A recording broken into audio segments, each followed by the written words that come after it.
Michael Pittman, Colts wide receiver Michael Pittman, is tied with George Pickens for third among wide receivers in first down targets. I like to look at targets on first downs because it just sort of shows you again who is the priority here. Who are we trying to get the football into their hands? The Colts are trying to get the football in Michael Pittman's hands. Current leaders in terms of targets on first downs, it's Puka Nacua, who's balling out of control with 20. Malik Neighbors, sigh, 18, second in the NFL. Then it's Michael Pittman and George Pickens tied for third at 17. I mean, he has been the guy on early downs. He's the primary read for this Colts offense.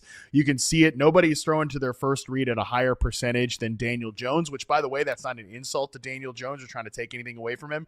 It's a, hey, this offense is well run stat. He's getting the ball out to that first read. He's trying to hit that thing. And a lot of times that's Michael Pittman, who has been open, who's been consistent, who's where he needs to be. And this week he goes up against a Raiders defense that is second in yards allowed to outside receivers. So he's had some tougher spots, but also some easy spots so far to start the season as Michael Pittman. This is a spot where you did not draft this guy to be a fantasy starter. You may have had him, you may have been sitting, A.J. Brown or somebody like that, and Michael Pittman's been blown up on your bench. This looks like a week here with the stats he's been accumulating, the usage he's been accumulating, and the matchup to get Michael Pittman into lineups this week. Man, this is such a great under the radar data point this week because I track usage, right? My whole tool, Trusted Trinity, I track usage. I hadn't even looked at the Colts coming out of week 4. So as you're talking, I pulled it up. I mean, 7.1 Trinity score, which puts him ahead of usage-wise. It's ahead of players like Chris Olave, Jalen Waddle, Zay Flowers, DK Metcalf, Cortland Sutton, and the aforementioned George Pickens. Higher than that, and I'm looking at how this usage is equating to fantasy points. This is a sneaky, under-the-radar, just bona fide, like, early stud, especially drafting him damn near outside the top 50 wide receivers. I mean, Pittman's been good. He's been better than good. He's been better than what you drafted him to be. And part of that is the offense. It's Daniel Jones. And then you're talking about week 5 versus this Raiders defense that I just saw they made many of wide receivers look like studs versus them over the first quarter of this season. Man, this is a good pull. This is one of those guys where you might be able to trade and get him and something else for a bigger name, for a name that may not be producing as much. Like Pittman is such a good pull right here. And, I think we talked about him in the beginning of the season, just kind of being what he is. He's just going to be like, he's ascended from that.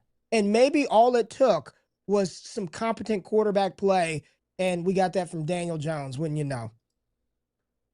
I mean, man, yeah, that's the thing is I just didn't see the quarterback play coming. That's why I didn't have any of these Colts wide receivers ranked super highly this year. I think the highest one that I had was Josh Downs prior to that hamstring injury that he had later in training camp. Then you kind of have to dock him a little bit there.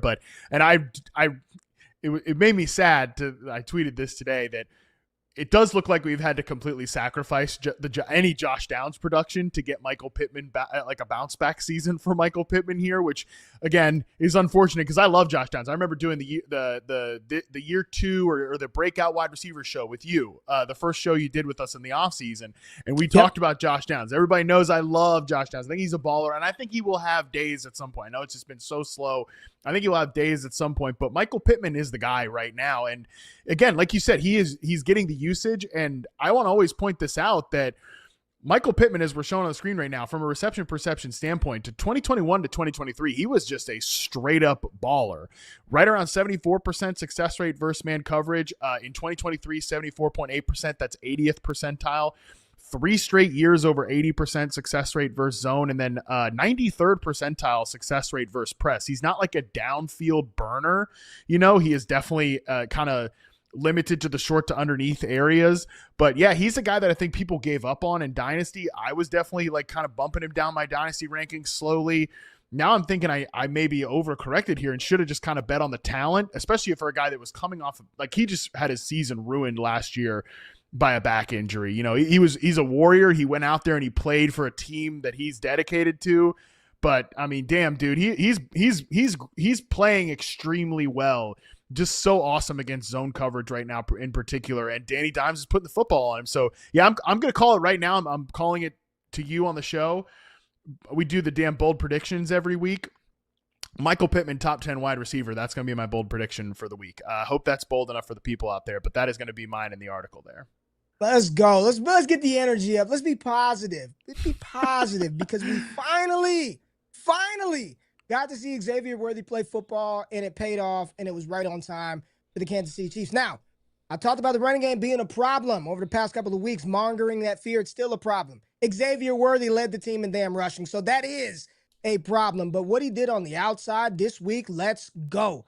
Only 29 routes. 29 routes, that is it for Xavier Worthy, which was 30th on the week. It was below the average wide receiver on the week, right? But he still was efficient.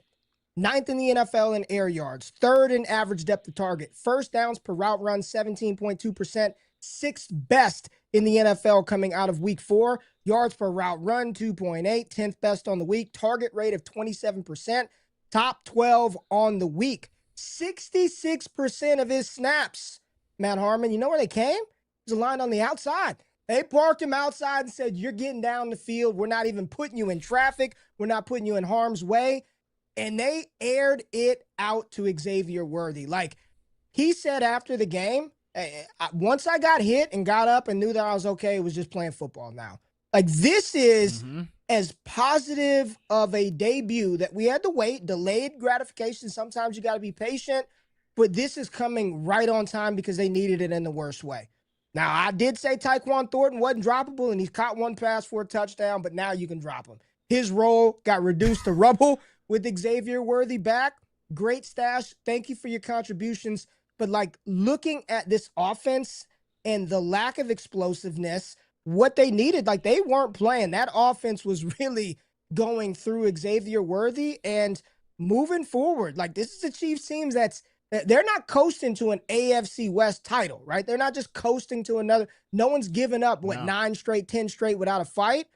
Like, this is as positive as you can get.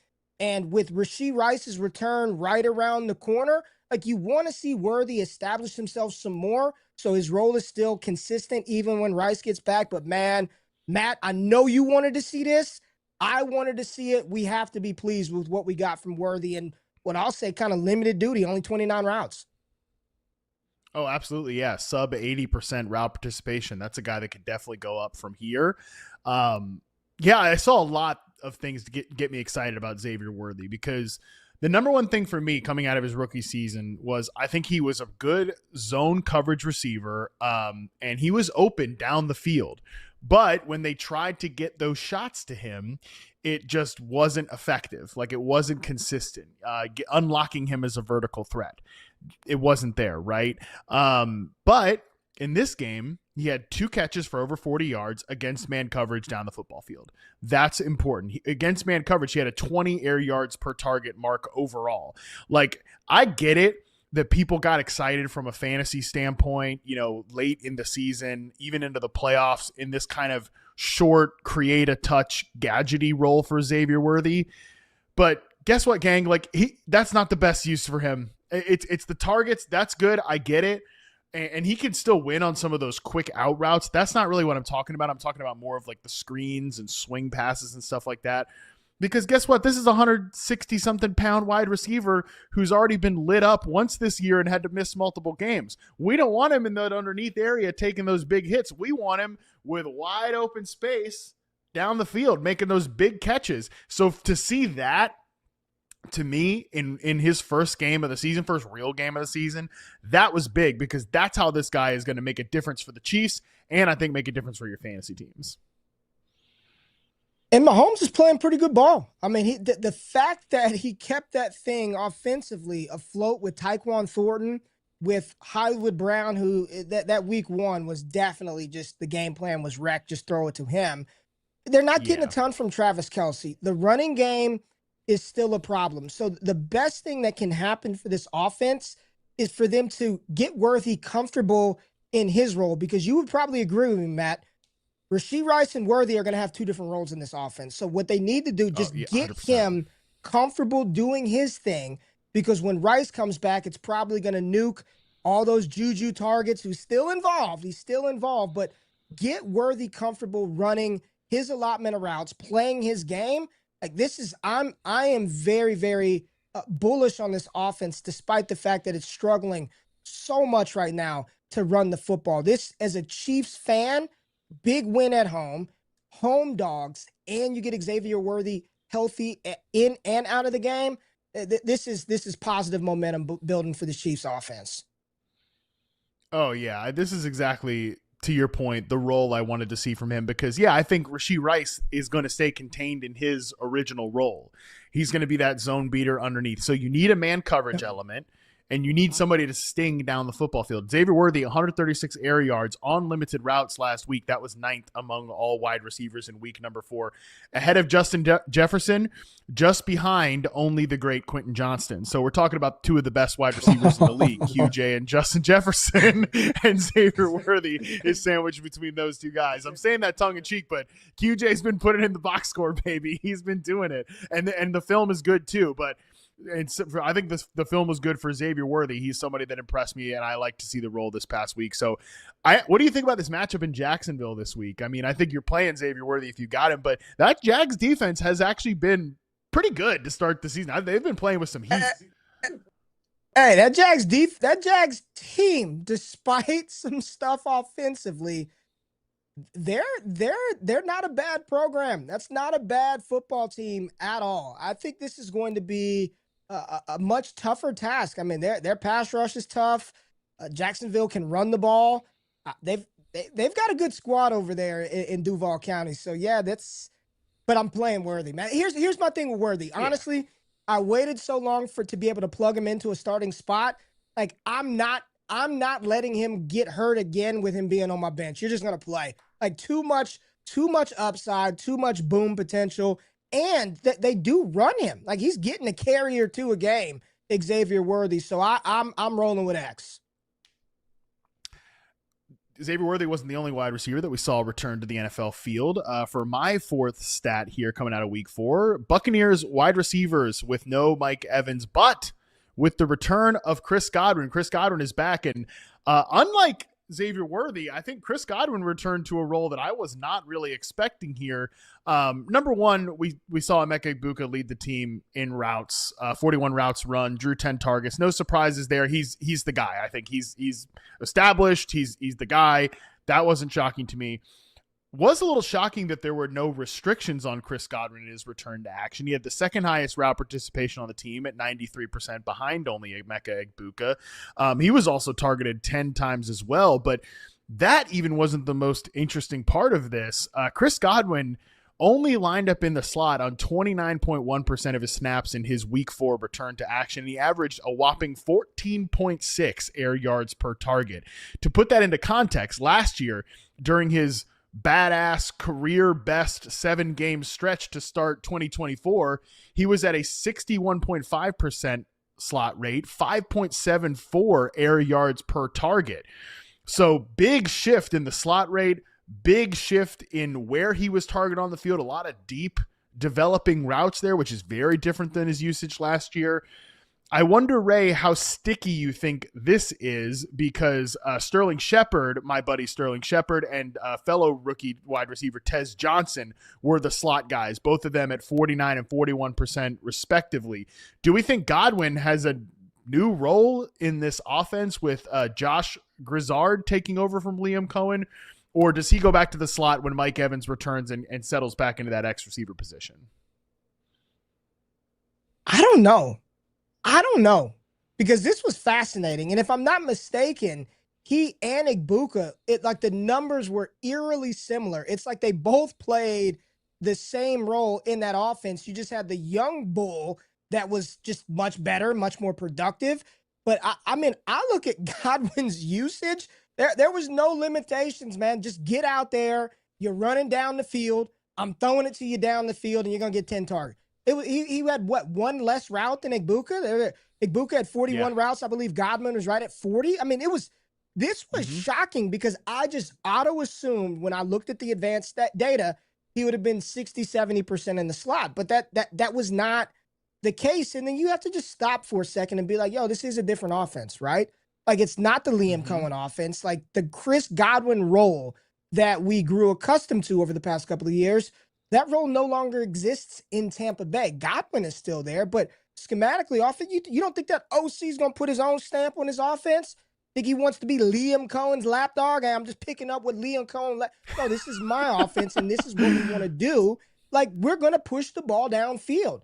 Does it remain the same when Mike Evans is in? You know what, Matt? Here's what I think that the answer to that question is. They're probably taking it week by week. Hell, they don't even know if they have Chris Godwin in 2 weeks, right? Mike Evans' ham. That's a good point. I think they're just taking it week by week, and it will be curious to see what they do with Big Mike when he comes back on the field, because he's a big wide receiver that can run on the inside. I don't know, but from a fantasy perspective, I've been pretty anti receivers coming off major injury, which means Chris Godwin was in that group for me. You got to be happy about what you saw, even though production didn't line up. Usage doesn't always equal production, but it was clear. It was like those two guys. And I believe, I'm almost positive, if you add up the route participation for every other pass catcher not named Godwin, Igbuka, or Bucky Irving, it was like nothing there. No Cade Otton. I think Sterling Shepard got a few. No Tez Johnson. It was just those guys at the top, so still consolidated. Well, from a route perspective, Cade Otton was out there, but you might have not noticed it because he never gets the football thrown his way. So, yeah, I mean, he actually had the same amount of routes as Chris Godwin. But, yeah, Sterling Shepard, these guys, they're all like sub 80%. So it was very concentrated from a target perspective between Igbuka and Chris Godwin. But, yeah, I thought it was really curious, this role for Godwin, because I've said this a lot about this offense, and I do think they've kept some of the bones similar from Cohen to Grizzard, but Grizzard's definitely putting some different wrinkles in it, and I don't know if it's been great so far in terms of some of the changes. I think actually probably would have been better to just settle on what Cohen had done last year, but they do still blur the lines between what is and is not a slot receiver. You saw this a lot with Jalen McMillan last year, where they would have him in full speed motion. It's like, okay, he starts the play here, but he runs like an outside receiver route, which allows Mike Evans to run these big over routes where he's almost kind of a big slot receiver, essentially, even though like Mike Evans is designated as the X. You know, again, they blur the lines with what they do here. So, no, but still, I went back and watched this game, and there's a lot of reps where Godwin is just an outside receiver running vertical routes, and it didn't look that good. I mean, which it's not to be expected there. I mean, he's coming off a major injury. It might take him all year. It might take him till 2026 to feel comfortable. But I'm definitely interested to see if, because even though the usage was there, I'm not like, based on the results and the lack of slot targets and the vertical routes and the way the film looked, I'm not like jacked up to play Chris Godwin this upcoming week against the Seattle defense that's been awesome so far this year. So I think I'm still kind of in discovery mode with the Chris Godwin thing, and I would like to see him kind of return to a power slot role once Mike Evans gets back and reassumes the X receiver spot. Yeah. Mike ain't gonna be back for a minute though, right? What's he out? 3 games, 4 games? Yeah. I don't think they put him on IR, so it'll be like 3 games or so. At this point for me, here's how I look at this. You got Baker Mayfield. They're gonna throw the ball. There's nobody else, and when we know it's concentrated, I'm not this big Godwin proponent, but if I had Godwin on a fantasy roster, which I'm in a few, to see him go out there and command 10 targets right out the gate, hell, I'm praying some other players just get 5 targets in a game, 6 targets. Like, if you're gonna get thrown the ball that much, like, you're probably in a lineup. Like, let's just be real. Yeah, fair point. And sometimes these game scripts where you're behind, and the Bucs were behind in this game for a large portion of it, it can kind of make things a little bit weird. So I don't want to overreact. That's a good point. I want to overreact to just a 1-game sample here on Chris Godwin. But we're sticking on slot corner here, actually, for the next couple of ones, including your 5th and final data point here, Ray Garvin. Oh, man, it might be the skeleton key, Matt. We're talking about alignment, positional versatility. Well, in week 4, one Drake London, who had an amazing fantasy output in week 4, wide receiver 1.5 PPR points from the slot, 16.6 points of players who received the minimum of 5 slot targets. And I know it can get tricky. What's a slot? Well, he was lined up and targeted from the slot. Led all wide receivers in slot air yards with 89. finished first in first downs per route run over Josh Downs, Matthew Golden, Chris Godwin, Wan'Dale Robinson, and some other guys who were targeted from the slot position. 7.36 yards per route run from the slot. It wasn't good. That was great. Like Drake London played 63% of his snaps in week 4 from the slot opposed to 36% out wide. And getting that big body inside with two-way goes, two-way releases. I had somebody that I trust very much in the scouting community text me after week 3 saying, man, Drake needs some help. He's having some difficulty on the outside, completely unrelated to everything that happened in week 4. And then I don't know if he talked to Zach Robinson, but moving Drake London on the inside in week 4, I text that same scout back and I was like, man, he's balling out today. Like, look at the release options that he has. Look at how he can use his size from the inside. Like, we saw this happen, and it was an embarrassing performance from the Carolina Panthers, from the Falcons versus the Panthers the week prior. So to see this offense get going, it looked like Penix was a lot more comfortable targeting London on some of those slot route concepts. Like, I want to see more of this. I want to see more of Drake London be in that, what we talk about, Godwin, that big power slot from the interior. Like, I think they can do some more of this in Atlanta, and that would be very, very good for a player that, Matt, I don't know if you saw it. There's some people kind of wavering. They were wavering on Drake London going into week 4, but I think all of those concerns have now been dissipated. Just a little waver, not big, just a little waver. Oh, buddy, trust me. I saw it. I was way over. I was way over my skis on Drake London heading into this year. I was like, oh yeah, I would take him end of the first round. Bold prediction. He could be the wide receiver 1 overall. He could be Triple Crown winner. I was there, man. So if anybody was hearing it about what the hell is going on with Drake London, it was your boy. Okay, I was well aware of some of the concerns about Drake London. Well, you got to feel good, and I love him too, man. You see the USC helmet in the back. I love him too, Matt Harmon. But my brother, my Drake London brother, we got to feel good about this, right? Because isn't it kind of the theme? Like, we're into week 5 now, and we can make some more definitive bets. But by and large, man, it was almost like a lot of these teams were just figuring it out, right? Like trying to figure out how we're going to use this player, what role they're going to serve. And I'm hoping, Matt, fingers crossed, man, that they continue to use him on the inside. Like, he can do what Cortland Sutton does from the slot and probably at a higher clip. Let Drake London be positioned. Oh, yeah. Let him be versatile in the offense, man.